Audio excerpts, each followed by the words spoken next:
여러분, 여기 어디 같으세요? 파스텔톤 건물에 대리석 조각상, 그리고 웨딩 촬영하는 사람들까지 누가 봐도 유럽 아니면 최소한 마카오 같지 않나요? 현지에서도 중국에서 가장 아름다운 스타벅스가 있는 곳으로 유명한 동네거든요. 근데 여기서 커피 한 잔 마시고 지하철로 딱 15분만 이동하면요, 채도가 확 바뀝니다.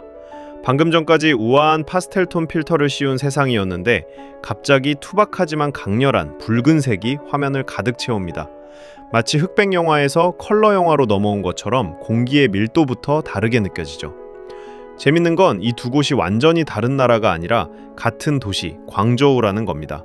화려한 민트색 유럽과 강렬한 붉은색 골목, 서로 밀어낼 듯이 다른 이 두 풍경이 놀랍게도 하나의 도시 안에 공존하고 있습니다. 도대체 광저우는 왜 이렇게 두 개의 다른 얼굴을 갖게 된 걸까요?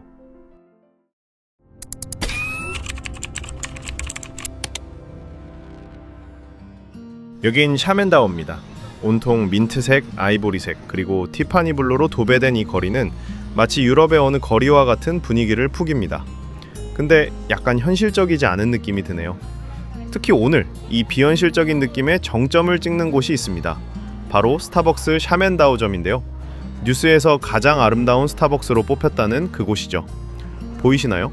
호그와트 마법학교처럼 꾸며진 인테리어, 마법학교 학생 같은 직원들과 호그와트 교복을 입고 사진을 찍는 많은 사람들. 지금 이곳은 광저우가 아니라 마치 해리포터 영화 속에 있는 것 같아요.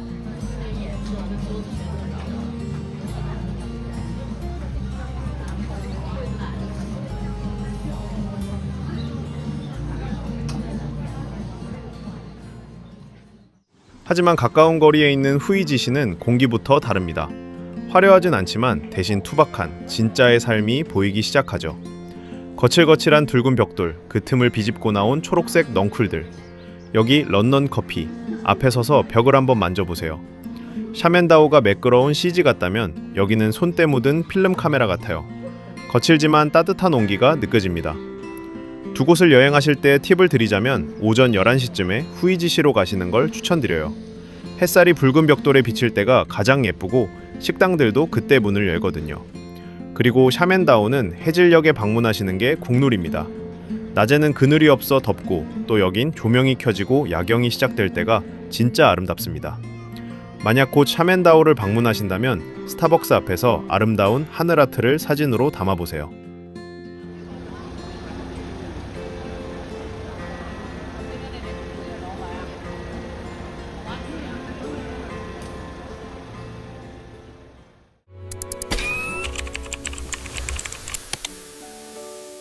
샤멘다오가 아름다운 건 인정합니다. 어딜 찍어도 화보가 되고 누구나 영화 속 주인공이 된 것 같은 느낌을 받으니까요. 하지만 걷다 보면 기분이 좀 묘해집니다. 사람은 이렇게 많은데 생활의 냄새가 없거든요. 유럽 같은 이국적인 풍경을 즐기는 관광객은 넘쳐나는데 정작 많은 건물문들은 굳게 닫혀 있습니다. 모두가 이미지를 소비하고 있을 뿐 여기서 진짜 생활을 하지는 않는 것 같아요. 말 그대로 시간이 멈춘 거대한 테마파크 느낌입니다.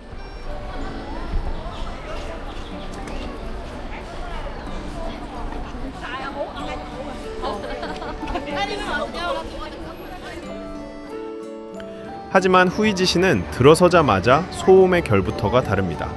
셔터 소리 대신 자전거 벨소리, 동네 주민들의 시끌벅적한 인사소리가 들리죠.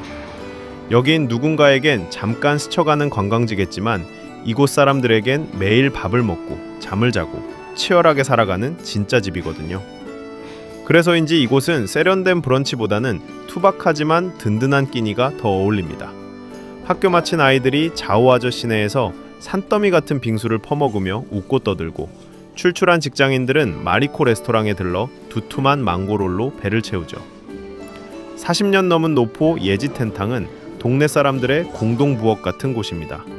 슬리퍼 끌고 나와서 후루룩 마시는 죽 한 그릇의 온기, 그게 이 붉은 벽돌 골목을 지금까지 지탱해온 힘일 겁니다.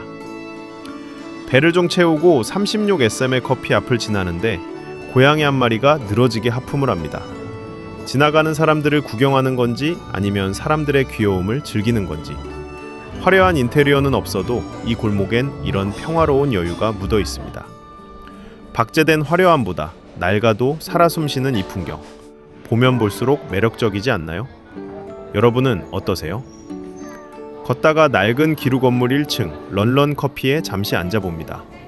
이곳은 판타지 영화 같은 화려한 마법은 없지만 대신 잘 먹고 잘 웃고 서로의 온기를 나누는 진짜 인생이 흐르고 있습니다.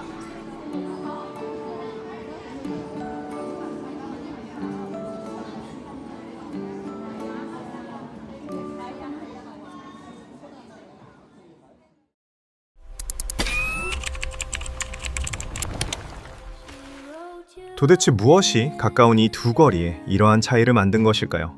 그 비밀의 열쇠를 화이트 스완 호텔 로비에서 찾았습니다. 이 웅장한 폭포의 이름은 고향의 물입니다. 참 아이러니하죠? 이곳 샤멘다오는 원래 중국인이 들어올 수 없었던 영국과 프랑스가 뺏어간 땅, 조개지였으니까요. 우리가 예쁘다고 감탄했던 그 건물들은 사실 제국주의가 남긴 화려한 흉터, 강요된 서양이었던 겁니다. 하지만 저쪽 후이지시의 집들은 다릅니다.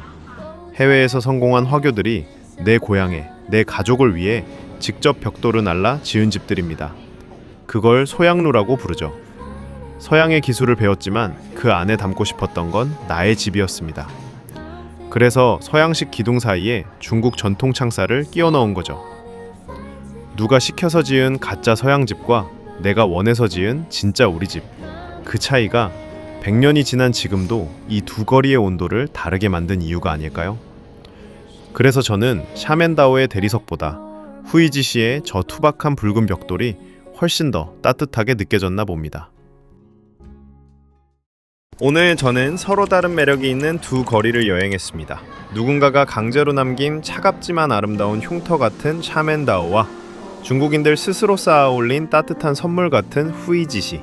어쩌면 이번 여행이 즐거웠던 건 이렇게 모순된 것들이 서로를 밀어내지 않고 한 도시에 어우러져 있기 때문이 아니었을까요?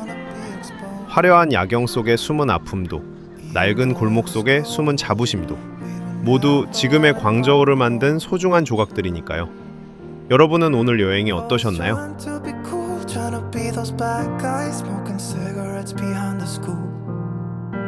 Always trying to be cool, trying to be those bad guys.